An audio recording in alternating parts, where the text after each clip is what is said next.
জয়ী দলকে শুভকামনা আগামী বাংলাদেশের জন্য 5 বছরের জন্য। পরাজিত দলও যেন হচ্ছে হারিয়ে নিয়ে যায়, সেই দিকে হচ্ছে আমাদের চেষ্টা থাকবে।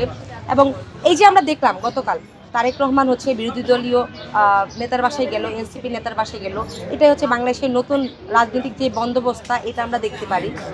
আমরা চাই সকল দল মিলে, ফেসিস রেজিম বিরোধী সকল দল মিলে নয়া বাংলাদেশকে গড়ে তুলতে।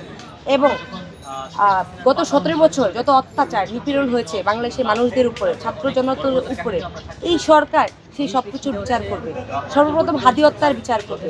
হাদি হত্যার বিচারের মাধ্যমে আমরা দেখব এই সরকারের কার্যক্রম কতটুকু শক্তিশালী, তারা বাংলাদেশের জনগণের প্রত্যাশাকে পূরণ করতে পারবে। এই সরকারের উপর আমাদের অনেক ভরসা, ছিল অন্তর্বর্তীকালীন সরকারের উপরও।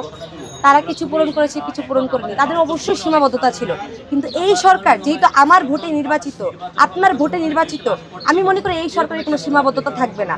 তারা সকল হত্যাকাণ্ড অপকার্যক্রমের বিচার করবে। এই বিচার করার মাধ্যমে তাদের যে টেকসইটা আছে সেই টেকসইটা তারা টিকিয়ে রাখবে। না হলে এই সরকার এমন না হতে পারে তারা 5 বছর ক্ষমতায় থাকবে না। তাদের যদি আমরা দেখি তারা জনগণের হয়ে কাজ করছে না, তাহলে ছাত্র জনতা রাস্তায় নামবে। তাদেরকে যে কোনো সময় যেন আমরা প্রশ্নের যে স্বাধীনতাটা আছে সেই স্বাধীনতা যেন আমরা পেয়ে থাকি।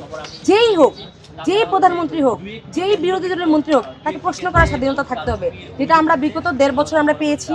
আমরা হচ্ছে অন্তর্বর্তীকালীন সরকারকে যে কোনো প্রশ্নের মুখোমুখি করতে পেরেছি। এটা আমরা চাই এই নয়া বাংলাদেশে সবসময় এটা থাকবে, এই ধারাবাহিকতাটা বজায় থাকবে।